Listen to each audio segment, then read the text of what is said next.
The sound of Asia. On CNA.Asia. On Me Listen. On Google Assistant. Play news from CNA. And on your radio. This is CNA938. Understand Asia. Now, Sports Talk Sunday with Sasikumar.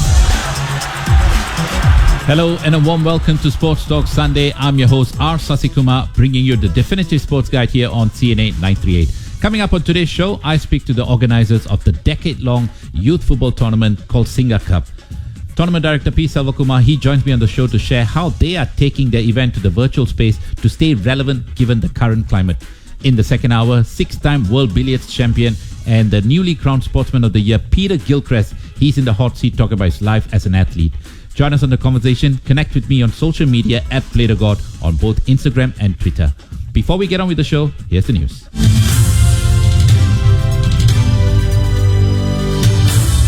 It's 8 o'clock. Good morning, I'm Justine Moss. British Prime Minister Boris Johnson. Binging ahead before the craze grows. Your all-in-one video entertainment hub. Only on MediaCorp MeWatch. Download the MeWatch app now. Made for you, for you. Hello, welcome back to Sports Talk Sunday. We kick off today's show with some local sports news. The SingaCup has been a mainstay in youth football for the past decade in Singapore, and like most sporting events, the SingaCup hasn't been spared by the pandemic. The organizers are not just sitting around and waiting for things to be better. To talk about their plans and more about the SingaCup, I have Tournament Director Selvakumar, who joins us on the show today. Hi Selva, how are you? Hi Sasi, I'm good. Thanks, yourself? Yeah, I'm good. Very good. Thank you. And thanks for taking time to be on our show today to talk about the SingaCup.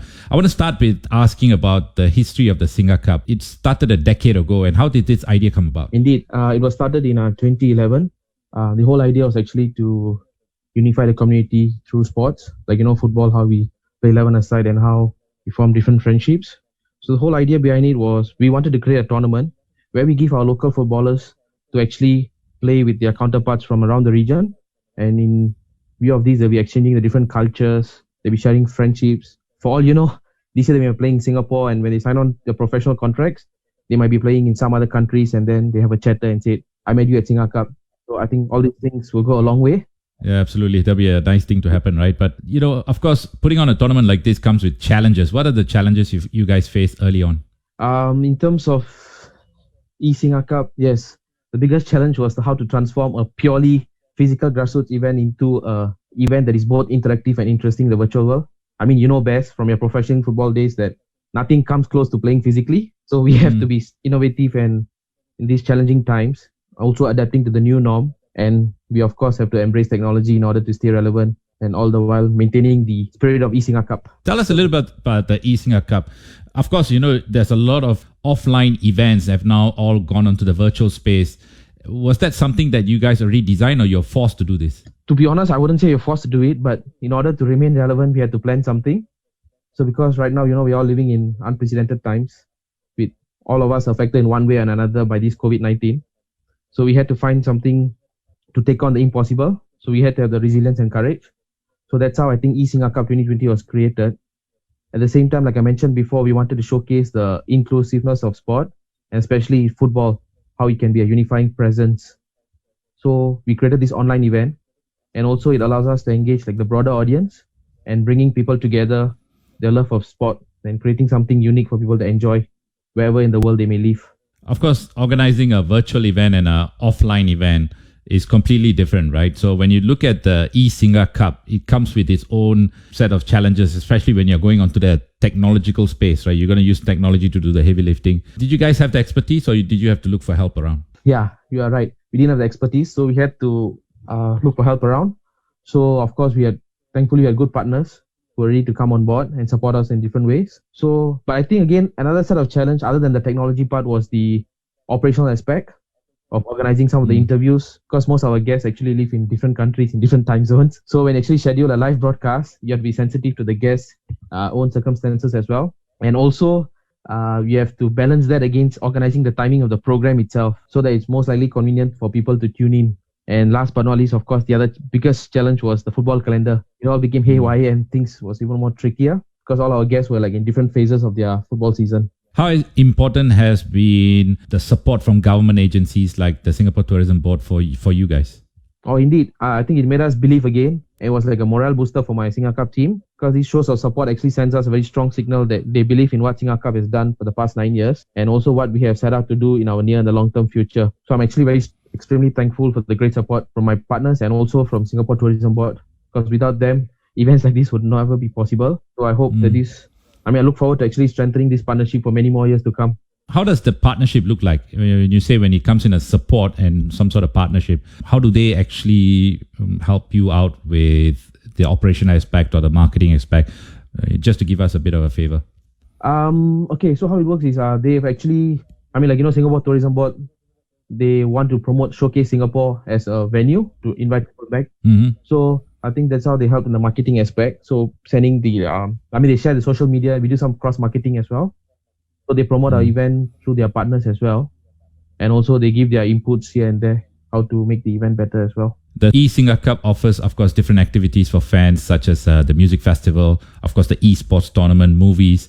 What was your approach to fans when you were creating a program of this magnitude and this event? You looked as though you sort of encapsulate quite a bit of moving parts and different things that going to ultimately lead to engagement.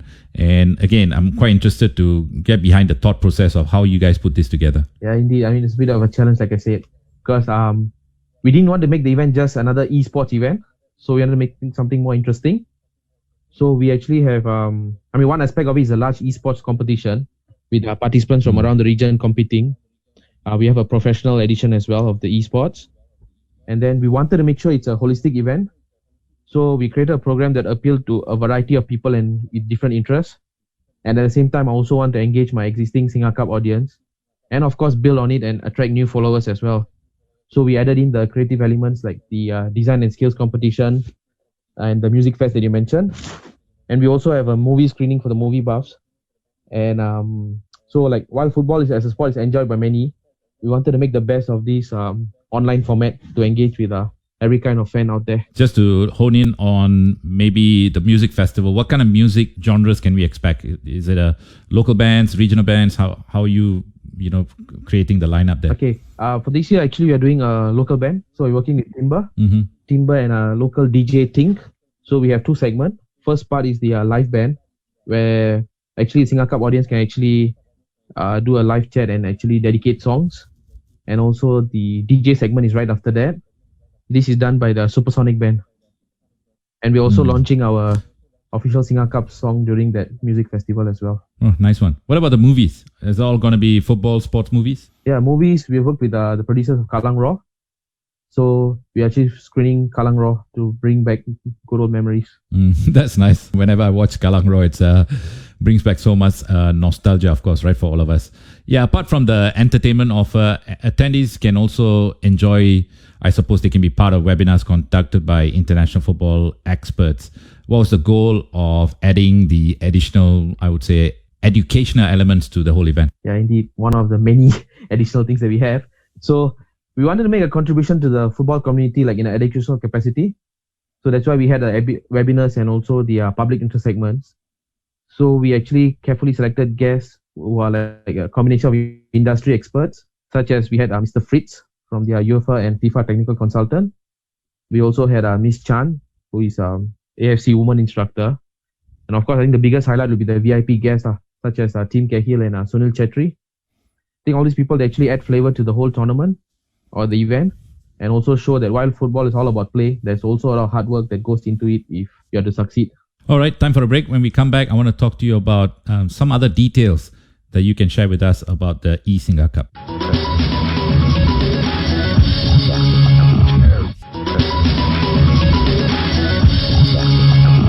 Welcome back. You're listening to Sports Talk Sunday, and joining me on the show is P. Selvakumar, Tournament Director for the SingaCup. And just before the break, we were talking about the lineup for the SingaCup this year.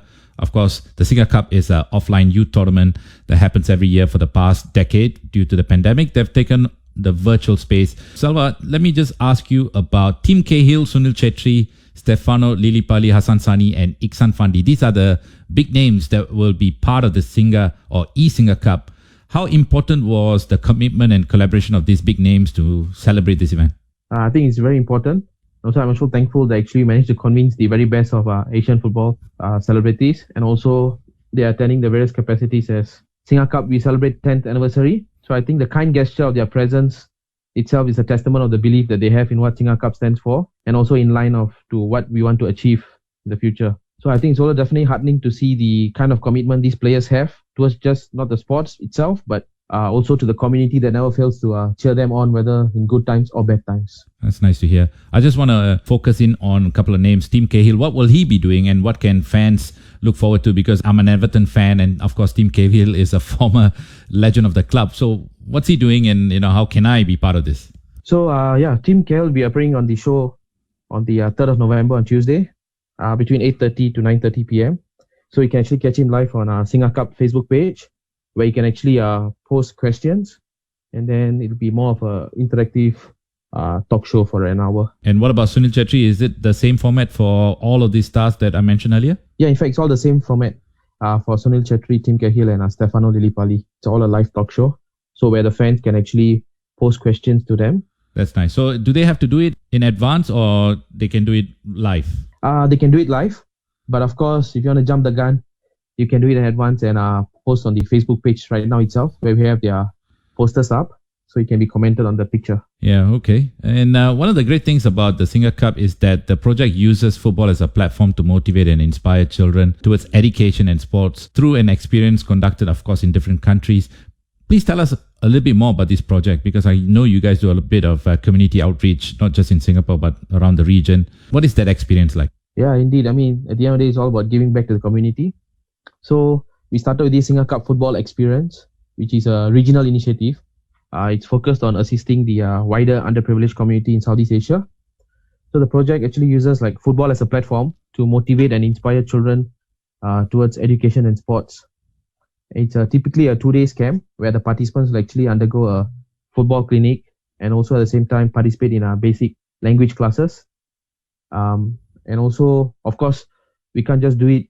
We actually tie up with the professional football clubs in each host city, and then the children will have the opportunity to interact with the club's professional players, the staff, the coaches, and also at the same time give them an experience at the stadium and also enjoying a live match experience. In addition, we also organize seminars for the local grassroots coaches in that host city in terms of grassroots development.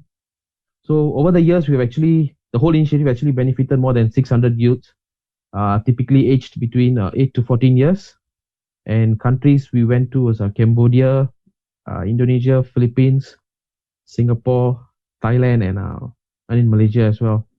So to name a few, actually, we're proud to have collaborated with teams like Persib Bandung, Indonesia, Phnom Penh Crown FC in Cambodia. Thailand, we worked with Army United. Philippines, we worked with Pagasa. And locally, we did a initiative with the National Cerebral Palsy team as well. At the start of the show, we also talked about SingaCup celebrating its 10th anniversary, right? How do you feel after a decade of work with youth football, and especially doing this in Singapore? What valuable lessons have you guys learned?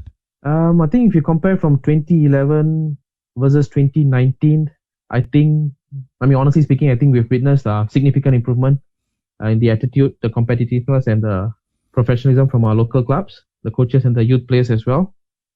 Because I think over the years, they've mixed around, they've seen how the other clubs come in. So I think they've put in some effort. So I believe that platforms such as SingaCup is actually crucial in providing our local football community the opportunity to learn and understand the different cultures and the different challenges you might face.